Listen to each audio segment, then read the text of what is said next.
자, 우리 에베소서 4장 29절에서 32절을 보면요. 우리 특히 말에 대해서 얘기가 나오는데요.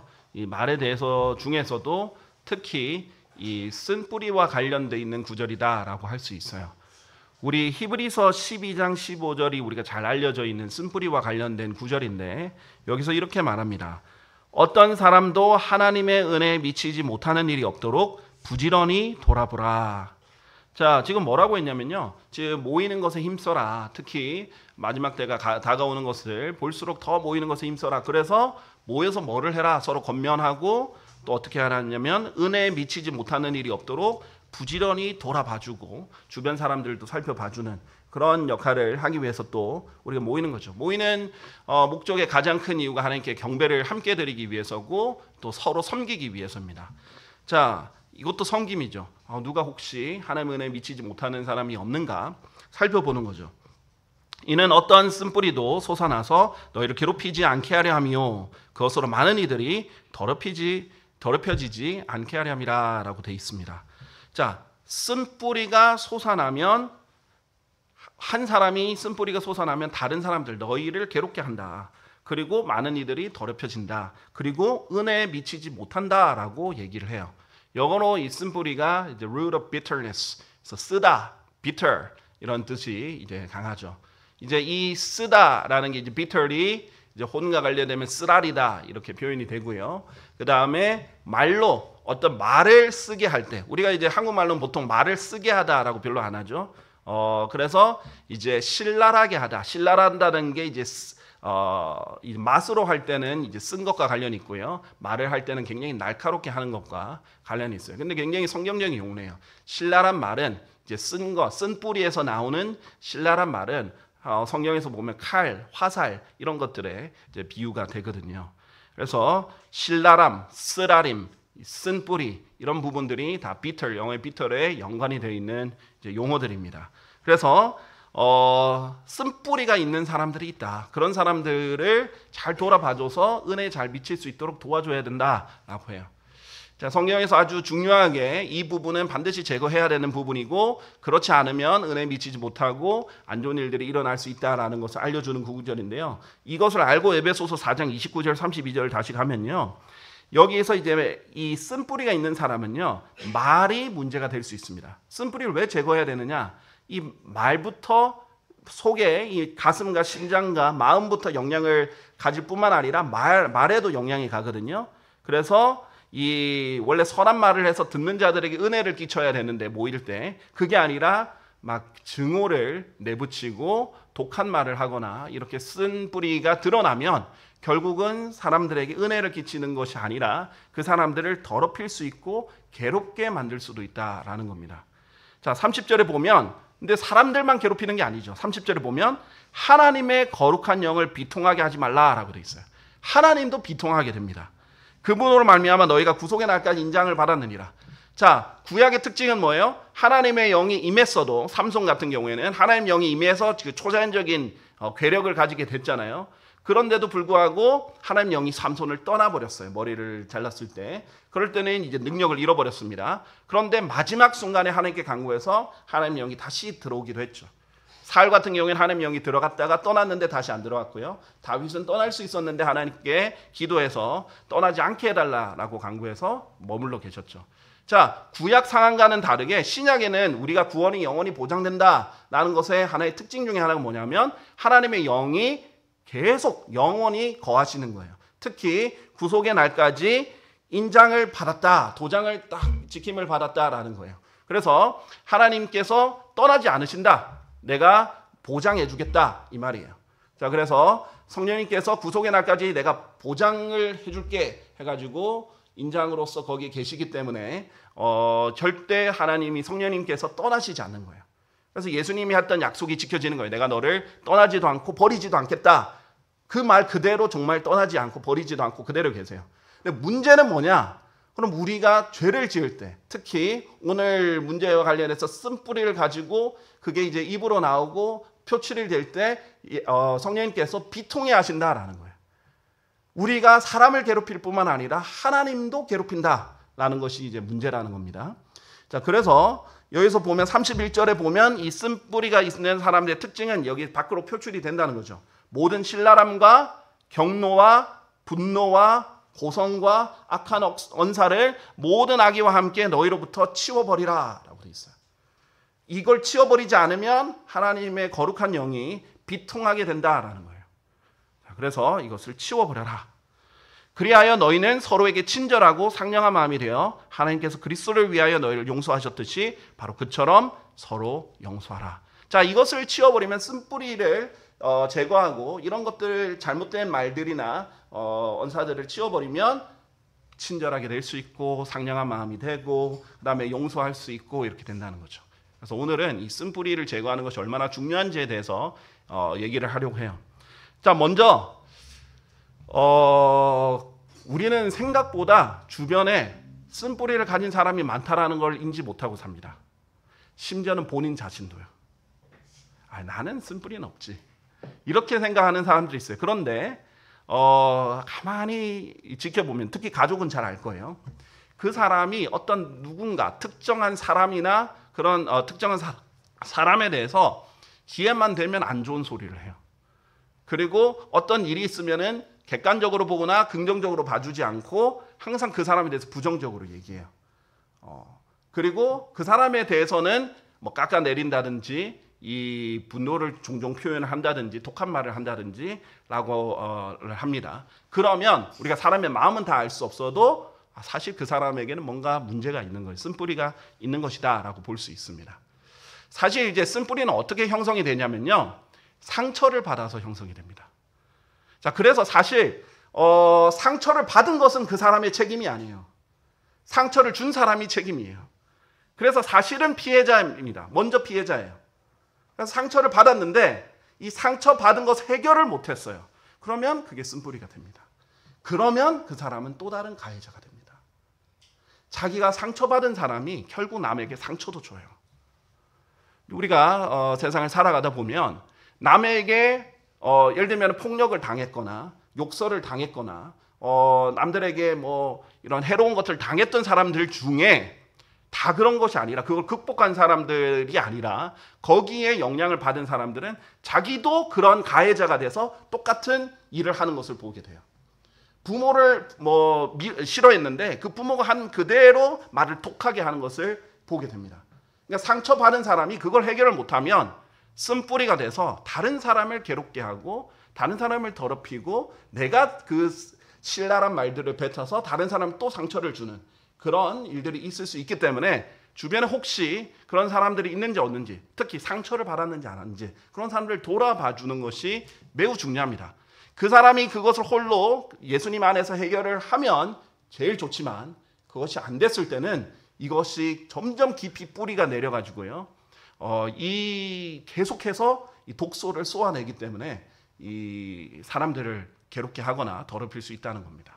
제가 늘 이제 설교를 할 때는 항상 뭐를 생각하냐면요, 이렇게 경고의 메시지, 부정적인 메시지를 할 때는 우리 교회에서 지금은 이런 사람들이 거의 없다라고 판단할 때 일부러 합니다.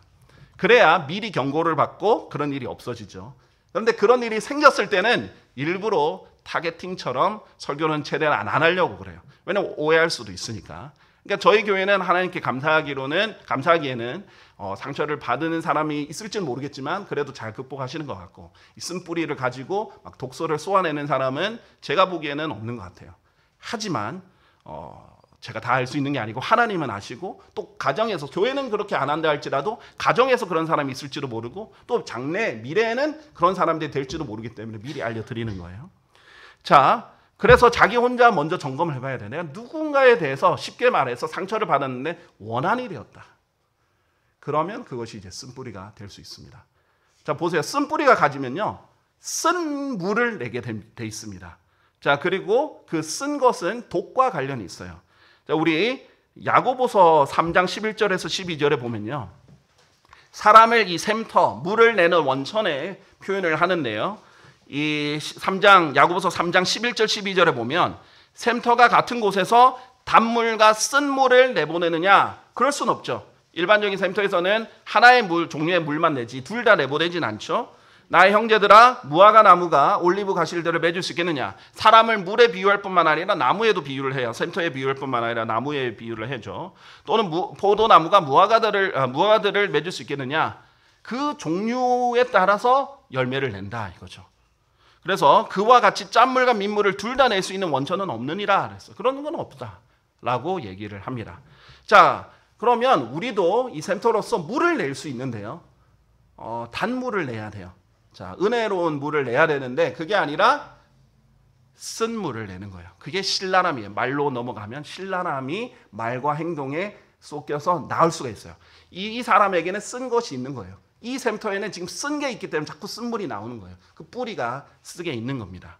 자, 그리고 신명기 32장 32절에서 33절에 보면요, 이 쓴 것은, 이 쓰라림은 독소와 관련이 있다라는 거예요.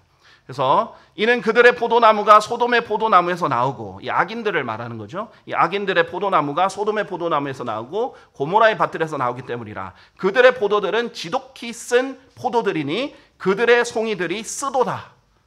지독히 쓰고 쓰다라고 얘기를 해요. 그들의 포도주는 용들의 독이요 독뱀들의 잔인한 독이라. 이 쓴 포도들에서 나온 포도주가 독이다, 이렇게 얘기를 하고 있습니다. 자, 이 쓴 것이 이제 독소와 관련인 거죠. 그래서 독서를 우리가 퍼붓는다, 이런 말을 한국에서 표현하는데 사실 정확한 성경적인 표현이에요. 그래서 이 쓴뿌리가 있는 사람들은 누군가에 대해서 독서를 이렇게 하기도 하고요. 더 화를 더 잘 낸다든지 흥분을 더 잘한다든지 그리고 신랄한 말들을 하는 것이 특징이죠. 그래서 아까 전에 에베소서 4장에 보면 신랄함뿐만 아니라 고성, 그다음 소리 지르고 욕설하고 이런 것들이 다 관련이 있는 거예요. 뭔가 깊이, 상처가 깊이 있는데 이것이 해결되지 않던 채 쓴뿌리가 돼버린 거예요. 그래서 사람들은 누구나 상처받을 수 있습니다. 왜냐하면 우리가 상처 받고 싶어서 받은 게 아니라 누가 상처 줄 수도 있는 거기 때문이에요. 특히 사랑하는 가족들에게도 상처를 늘 함께 있으니까요, 받을 수 있고요. 또 사랑하는 친구들이나 형제 자매들을 통해서도 상처를 받을 수 있어요. 근데 이 상처 받은 것을 성경적으로 해결하지 못하면 쓴뿌리가 될 수 있다. 이것을 강조를 좀 하도록 하겠습니다. 시편 64편 3절에 보면요, 이 악인들이 그렇게 특징이 있어요. 악인들은 이 말을 쏘는데요, 아까 말씀드렸다시피 시편 64편 3절에는요, 그들은 자신들의 혀를 칼처럼 갈고 자신들의 활들을 당기나니. 자, 칼과 이 화살의 비유가 되죠. 자신들의 화살들 곧 신랄한 말들을 쏘려 함이니이다. 이거를 활을 쏘듯이 이렇게 신랄한 말들을 쏘아대는 거예요. 자, 그럼 여러분이 가정이나 교회뿐만 아니라 회사나 세상에서 일하면서 얼마나 많이 상처를 받으시겠어요? 그 사람들은 여러분을 사랑해서 말하는 게 아니잖아요. 그렇죠? 여러분이 직장 생활이 어떤지 모르고 얼마나 안 좋은 사람이 주변에 있는지, 좋은 사람이 있는지는 모르겠지만은 그런 사람들이 있을 거예요, 아마. 주변에 그런 사람이 한두 명씩은 꼭 있지 않을까 싶어요. 독한 말들을 막 쏘아내는 사람들이에요. 그러면 그걸 듣는 여러분은 상처가 될 수 있습니다. 자, 그리고 욥기 7장 11절에 보면요, 이 쓰라림은요, 욥과 같은 의인에게도 영향을 줍니다. 그래서 욥기 7장 11절에 보면요, 지금 욥은 굉장히 고통 속에 있죠. 그리고 지금 쓴뿌리가 있습니다. 지금 쓴 게 있어요. 그래서 이렇게 말합니다. 그러므로 제가 제 입을 삼가지 아니하겠나이다. 원래 쓴뿌리가 있을 때, 원한이 있고 상처를 받았을 때는 입을 열지 않는 게 그 지혜롭습니다. 그런데 지금 입을 내가 통제하지 않겠다 얘기하는 겁니다. 제가 제 영의 극심한 고통 속에서 말하겠나이다. 제가 제 혼의 쓰라림 속에서 한탄하겠나이다. 자, 이 쓴뿌리가 있으면 한탄이 나고요, 불평이 나오고 이런 것들이 쏟아져 나오는 겁니다. 성경에서는요, 죄를 지을 자유가 우리에게 없어요. 그런데 많은 사람들이 오해하는 게 어떤 행동으로만 죄를 짓는 게 아니에요. 제일 쉽게 짓는 게 말로 짓는 거예요. 쓴뿌리를 통제를 안 하고 놔두면요, 막 쏟아져 나옵니다. 죄가요. 불평이 쏟아져 나오고 한탄하고 다른 사람들 탓을 돌리고, 그리고 누군가에 대해서 비난을 하고 비방을 하고 그리고 악하게 말하고 독설이 나오게 되는 거죠. 여기에서 자유로운 사람은 거의 없을 겁니다. 자, 그래서 로마서 3장 14절은 이 악인들의 특징이 그런 자들의 입은 저주와 신랄함이 가득하니라 라고 있어요. 그리스도인은 원래 어떤 셈이어야 되냐면 축복과 이 친절이 가득해야 돼요. 입에서. 그래서 이 에베소 4장에 보면 이 신랄함을 제거했더니 친절이 나오는 겁니다. 자, 그렇게 해야 돼요. 그리고 우리 의지적으로 하나님께 자기 몸을 들여서 순종을 해야 돼요. 그러면 열매로서 나오는 겁니다. 자, 그런데 제가 오늘은 성경에서 3명의 이 의로운 자들이 어떻게 3명의 신앙의 이제 위인들이 어떻게 이 쓴 뿌리를 극복했는지, 이 상처를 극복했는지에 대해서 용례를 보면서 그 해결책이 무엇인지를 한번 살펴보도록 하겠습니다. 자, 사무엘상 24장 4절 한번 보시겠습니다. 사무엘상 24장 4절과 11절 12절 한번 보실 건데요. 첫 번째는 제가 사울과 다윗을 좀 다루고 싶습니다. 자, 사울과 다윗은요, 둘 다 공통점도 많은 사람이에요. 둘 다 이제 이스라엘의 왕이었던 사람이죠. 그러나 전혀 결말이 다른, 항상 비교 대상이 되는 사람들인데요. 사울이 먼저 왕이었어요. 얼마든지 다윗에게 더 잘해줄 수 있고 다윗을 자신의 편으로 만들 수 있었어요. 왜냐하면 다윗 자체는 신실한 사람이었고요. 다윗은 사울에 대한 충성도가 있었던 사람이고, 다윗은 자기가 기름 부음 받았어도 자기가 왕이 되고자 하지 않았어요. 사울 밑에서 충성하면서 복종하고 있었어요. 그런데 심지어는 사위까지 됐잖아요. 사실 다윗처럼 든든하고 믿을 만한 사람이 없어요. 지혜롭죠. 용맹하죠. 자기에 대한 충성도 있죠. 사위죠. 얼마든지 가까이 두고서 자기를 조력할 수 있도록 했다면 다윗은 정말 잘 섬겼을 거예요. 그런데 사울은 시기가 났고 또 그 다윗에 대한 이 시기에 사로잡혀가지고 다윗과 관련된 거는 이 상처처럼 상처난 것을 건드리듯이 아주 민감하게 반응하면서 죽이려고 여러 번 시도를 했습니다. 대놓고 면전에서 죽이려고 창을 던져서 벽에 박기도 했었고요. 그 다음에 자기가 죽을 때까지 계속 다윗을 쫓아다녔죠.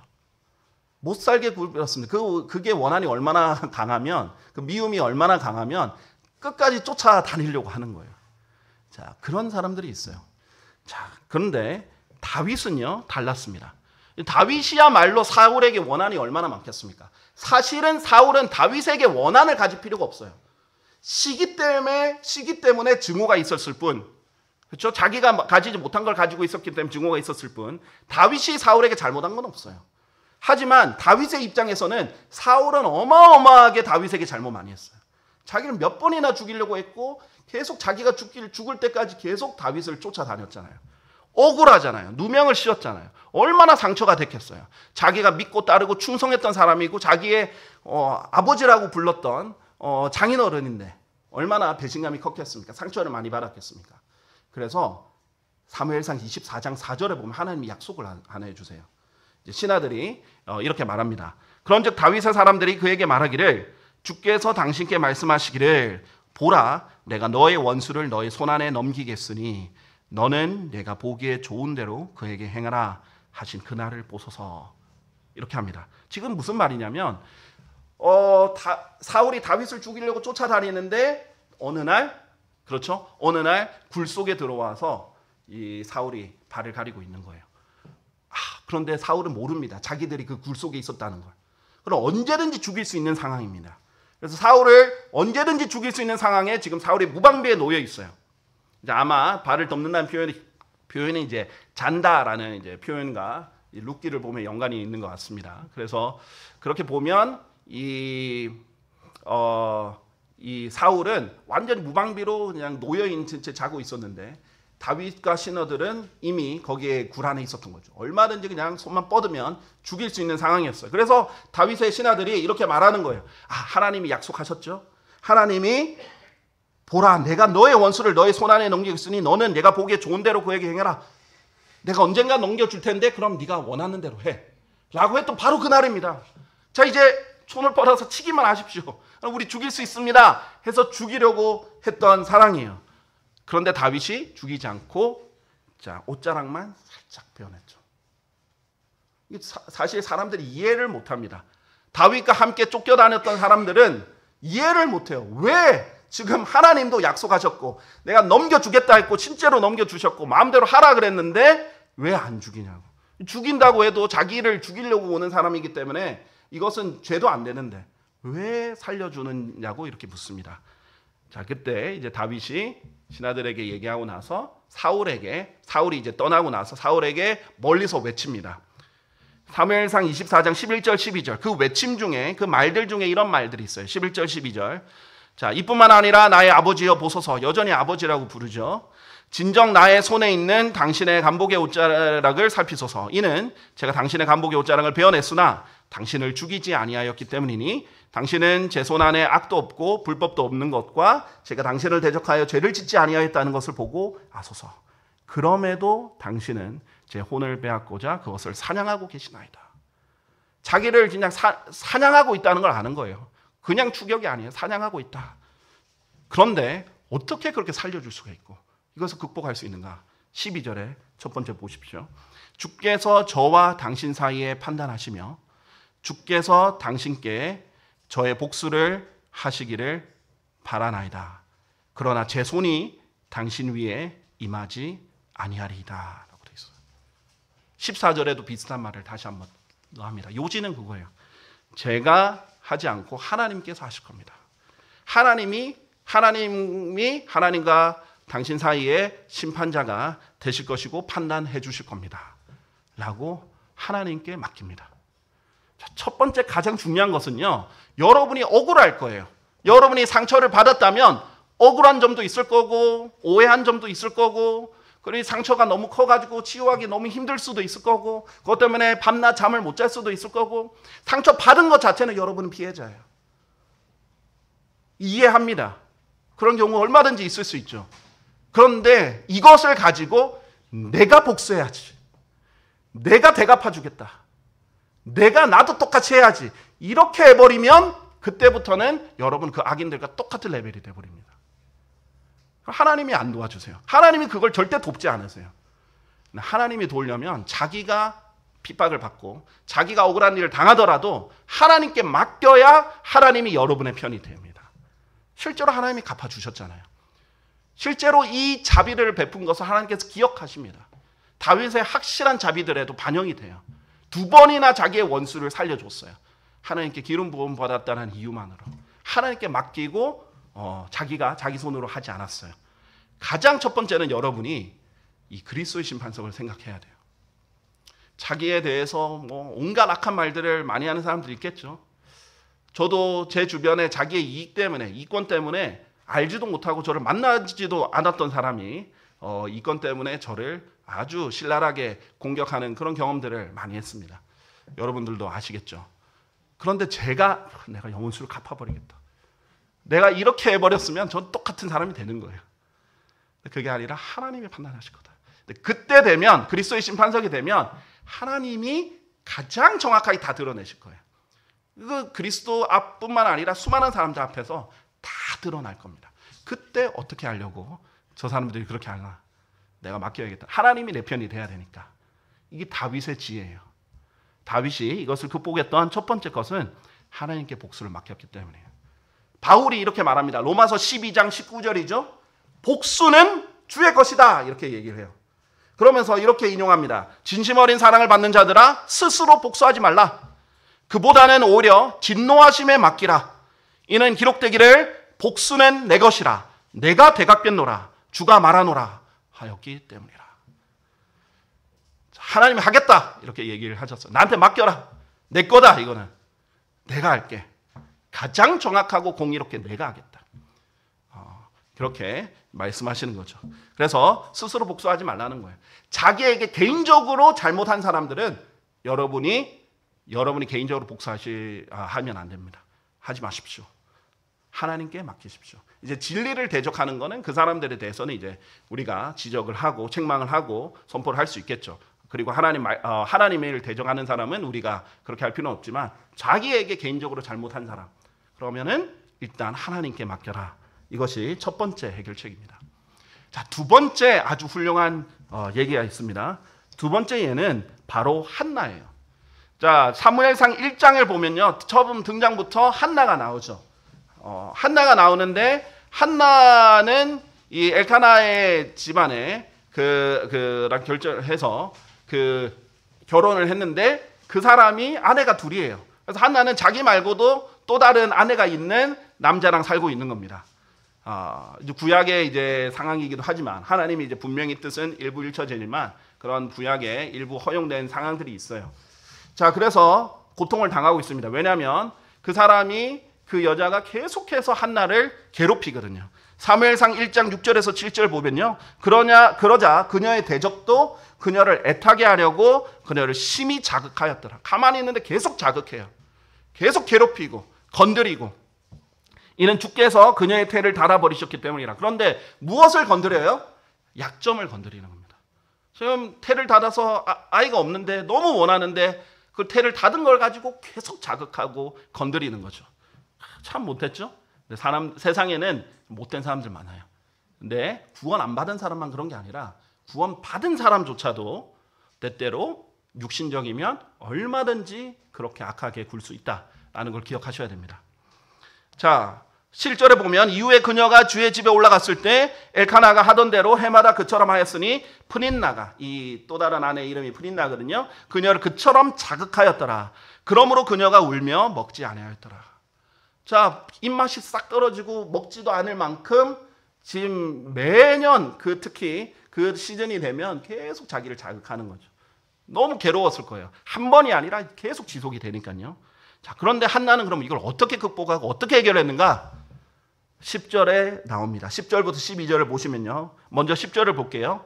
그런즉 그녀가 혼의 쓰라림 가운데, 이게 쓰다라는 거예요. 혼의 쓰라림 가운데 있었기에 그때 어떤 해결책이에요? 상처를 받으면 쓰라리잖아요. 어떻게 했어요? 주께 기도하며 심히 울었더라. 하나님께 털어놓습니다. 자, 여러분 누군가에는 털어놔야 마음이 편해지죠. 사람에게 털어놓으면 여러분 죄를 짓는 겁니다. 자, 무슨 말이냐면 그러니까 그냥 털어놓는 게 아니라 사람에게 여러분의 그 증오를 전달하고 독설을 퍼붓고 누군가를 비방하면요, 그걸 듣는 사람이 오염돼요. 아니면 그거를 오염 안 되게 방어하는 사람도 괴로워요. 힘들어져요. 특히 그게 가족 중에 구성원이나 뭐 교회 구성원이나 같이 맨날 봐야 되는 사람이면 그 얘기를 듣고 그 사람에 대해서 예전처럼 대하기가 힘들어져요. 괴롭습니다. 그래서 그게 그 증오를 전달하면 안 되는 거예요. 그런데 누구한테는 얘기해도 되느냐? 하나님께는 다 얘기해도 돼요. 하나님께 다 쏟아부어도 돼요. 혼을 쏟아부어도 돼요. 자, 얼마나 간절히 얘기를 하고 다 쏟아부었냐면요. 이제 소리를 안 내고 입만 이렇게 하고 있으니까 엘리 제사장이 보기에는 술 취했나 할 정도로 계속 입은 움직이는데 얼마나 간절하게 했으면은 오랫동안 그렇게 하나님께 쏟아 부었던 겁니다. 자, 그러면서 뭐라고 기도를 했냐면요. 자, 11절에서 12절에 보면 이렇게 말을 합니다. 그러면서 한 서원으로 그녀가 서원하여 말하기를 오 만군의 주여, 만일 당신께서 정녕 당신의 몸종의 고난을 돌아보시고 저를 기억하시며 당신의 몸종을 잊어버리지 아니하시고 오직 당신의 몸종에게 남자애를 주신다면 그때는 제가 그의 생애의 모든 날들 동안 그를 주께 드리겠나이다. 그런즉 면도칼이 그의 머리에 닿는 일이 전혀 없으리이다 하였더라. 그런데 그녀가 주 앞에서 기도를 지속하는 동안 이러한 일이 있었으니 엘리가 그녀의 입을 유해 보았더라. 이 기도를 지속했다라는 표현이 12절에 있죠. 그리고 11절에 뭐라고 합니다? 하나님의 은혜와 자비를 구합니다. 저를 기억해 주십시오. 자, 여러분이 고난을 당하고 핍박을 당하고 억울한 일을 당할 때는 찬스예요. 기회입니다. 하나님 저를 좀 불쌍히 여겨 주십시오. 하나님 저를 기억해 주십시오. 주님 저에게 연민을 가져 주십시오. 주님 제 고난을 털어봐 주십시오. 라고 얘기할 수 있는 절호의 기회예요. 하나님께서는요, 그렇게 낮은 자세에서 도와주세요, 저를 불쌍히 여겨주세요 하는 사람을 거절을 못 하십니다. 그런데 내가 똑같이 복수할 마음 가지고 증오를 품고 똑같이 하면서 하나님 도와주세요 하면 안 도와주시죠. 절호의 기회, 하나님을 여러분 편을 만들고 하나님의 은혜를 받고 하나님 자비를 받는 절호의 기회예요. 그래서 하나님께 이 자비와 은혜를 구하는 거예요. 하나님 도와주세요. 하나님 저를 은혜롭게 대해 주십시오. 그렇게 하는 겁니다. 실제로 하나님께서는 이 한나의 기도를 들어주셨죠. 하나님께서는 연민이 많으시고 굉장히 자비로우시고 하나님께서는 선하시기 때문에 특별한 이유 없이는 그걸 그냥 마냥 지켜보시는 분이 절대 아닙니다. 여러분에게는 시일이 걸리는 것 같지만은 멀리 나중에 시일이 지나면은 그 짧은 세월에 하나님께서 다 갚아주시는 거예요. 그런데 중요한 것은 하나님이 가장 최상의 방법으로 갚아주시려고 하니까 어떻게 해요? 하만이 에스더와 모르드케를 죽이려고 하니까 어떻게 해요? 하나님이 이 사정을 둘러가지고 결국 하만한테 다 돌려 보내잖아요. 근데 그때까지 얼마나 모르드케는 속이 탔겠습니까? 그런데 하나님께 맡겼죠. 자기가 반란을 일으키거나 그런 게 아니잖아요. 그렇게 했을 때 하나님께서 최상으로 갚아주실 겁니다. 자, 세 번째로, 자, 그래서 첫 번째는 하나님께 맡겨드려야 돼요, 복수를. 그 다음에 두 번째는 하나님의 은혜와 자비를 구해야 돼요, 기도로서. 자, 세 번째는 우리가 요셉을 통해서 한번 살펴보도록 하겠습니다. 요셉 잘 아시죠? 자, 요셉만큼 또 쓴뿌리를 가지기 쉬운 사람이 어디 있겠습니까? 자기 친형제들이 자기를 죽이려고 했잖아요. 그래가지고 구덩이 파가지고 자기를 거기 집어넣고 안 죽이고 나중에는 결국 팔았잖아요. 팔아넘겼어요. 근데 거짓말로 자기 아버지한테 자기 죽었다고 그랬고요. 그 원한이, 그 어린 나이에 그 배신감과 원한이 얼마나 깊겠습니까? 다른 사람도 아니고 친형제잖아요. 그래서 요셉이 마음만 먹으면요, 하나님께서 요셉을 파라오 다음 가는 위치에 이집트의 통치자로 만들었기 때문에 마음만 먹으면 얼마든지 그 형들을 다 죽일 수 있습니다. 근데 기근 때문에 하나님께서 그 형제들이 먼저 찾아오게 하셨죠. 그리고 아쉬운 소리를 먼저 하고 먼저 절하고 먼저 엎드리게 하셨어요. 자, 그런데 요셉이 그때 마음을 은혜롭게 먹지 않고 쓴뿌리를 가지고 있었다면 어떻게 했겠어요? 당장 죽였겠죠. 더 고통을 줬을 수도 있고 원수를 갚았을 겁니다. 그런데 요셉은 전혀 원수를 갚지 않았어요.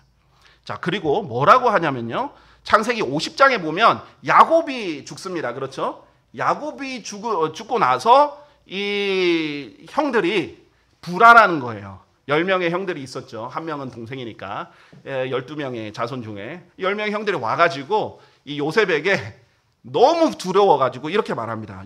창세기 50장 15절에서 21절을 보면요, 이렇게 말합니다. 이후에 요셉의 형제들이 그들의 아버지가 죽은 것을 보자. 이제 야곱이 있을 때는 야곱의 눈치라도 볼 수 있어요. 왜냐하면 아버지 눈앞에서 형제를 죽일 수는 없잖아요. 뭐 모지게 대하거나 그러면 아버지가 슬퍼할 거니까. 아버지가 죽었어요. 그들이 말하기를 요셉이 혹시라도 우리를 증오하려 한다면 우리가 그에게 행한 모든 악을 틀림없이 우리에게 안갚음할 것이다. 두려워합니다. 실제로 그렇게 할 수 있고, 원래 죄진 사람이 더 죄책감 때문에 두려워하죠. 16절에 그리하여 그들이 요셉에게 한 전령을 보내며 이같이 말하였더라. 당신의 아버지께서 죽기 전에 그분께서 이같이 명령하여 말씀하셨나이다. 너희는 요셉에게 이와 같이 말하기를 이제 내가 너에게 간구하노니 너의 형제들의 범법과 그들의 죄를 용서하라. 이는 그들이 너에게 악을 행하였기 때문이라 하라. 그런즉 이제 우리가 당신께 간구하오니 당신 아버지의 하나님께 속한 종들의 범법을 용서하소서. 그러자 그들이 그에게 이야기할 때 요셉이 울었더라. 요셉의 반응이 뭐냐면 울었어요. 화낸 것도 아니고 울었어요. 뭐라고 했냐면 18절에 그리고 그의 형제들 역시 가서 요셉의 얼굴 앞에 엎드렸으며 그들이 말하기를 보소서 우리는 당신의 종들이니이다 하고 납작 엎드립니다. 19절 그러자 요셉이 얼마나 놀랬겠어요. 왜 울지? 자, 19절 그런데 요셉이 이렇게 말합니다. 두려워하지 마소서. 제가 하나님을 대신하리이까. 요셉은 뭐예요? 복수는 하나님 것인 것을 알죠. 제가 하나님을 대신해서 복수하겠습니까? 제가 하나님의 위치에서 그렇게 하겠습니까? 이렇게 얘기를 합니다. 두려워하지 말라고 하죠. 그러나 당신들로 말하자면 당신들은 저를 대적하여 악을 생각하였으나 하나님께서 그 일을 선으로 의도하시어 그것을 성취하시고자 이날과 같이 많은 백성을 구원하여 살리게 하셨나이다. 그러므로 이제 당신들은 두려워하지 마소서. 제가 당신들과 당신들의 어린 것들을 부양하겠나이다.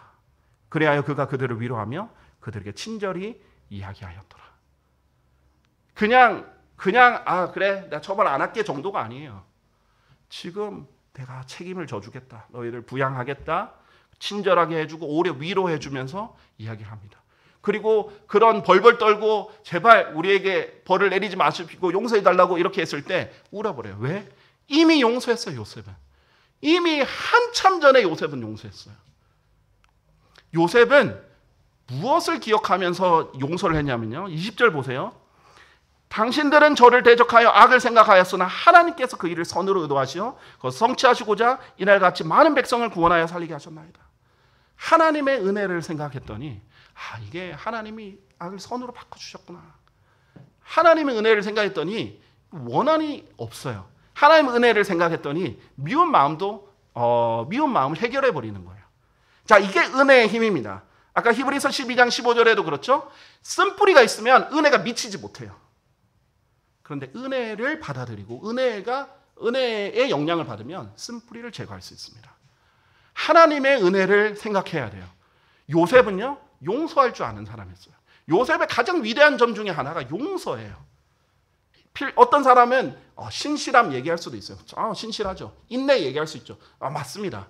저는 용서가 굉장히 위대한 덕목이라고 생각합니다. 특히 요셉이 그냥 마지못해 용서하는 정도가 아니에요. 이미 용서했고 넘치게 용서했고 오히려 친절을 베풀고 선을 행하는 이 모습에 울면서 자기가 오래 울면서 아직까지 형들이 그렇게 생각하고 있구나. 이걸 생각하면서 오래 울 만큼 이미 다 용서한 지 오래가 된 그런 사람이죠. 이 용서는요, 은혜의 기반이 됩니다.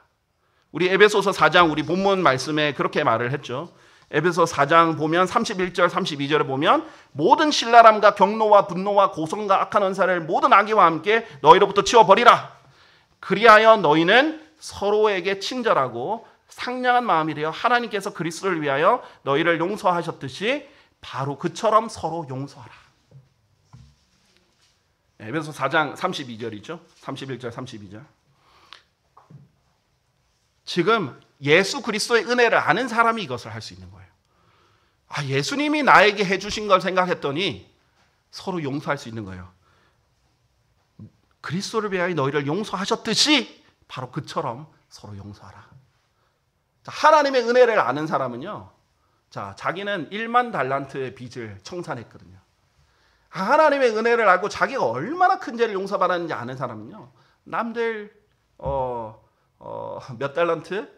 그것보다 더 적은 자기에게 잘못한 죄는 용서할 수 있는 능력이 있어요. 왜냐하면 자기가 어마어마한 은혜를 받았으니까요. 그것을 아는 사람은 달라요. 그 사람에게는 뿌리를 내릴 기회가 없어요.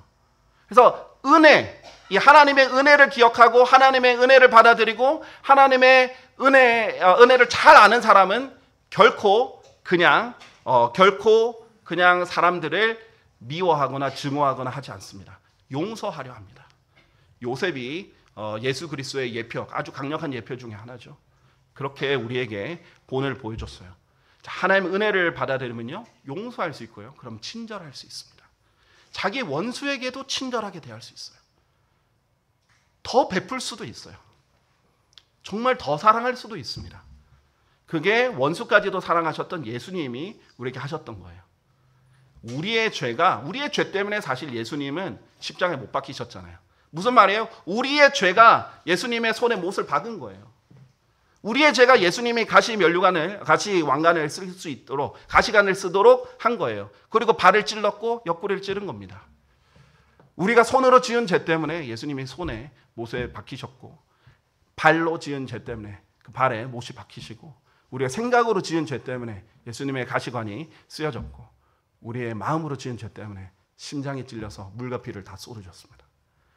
우리의 죄 때문에 그렇게 예수님 다 해주셨는데 여러분에게 누군가가 얼마나 잘못했다고 그렇죠? 우리가 하나님께 잘못한 것에 비하면 아무것도 아니잖아요.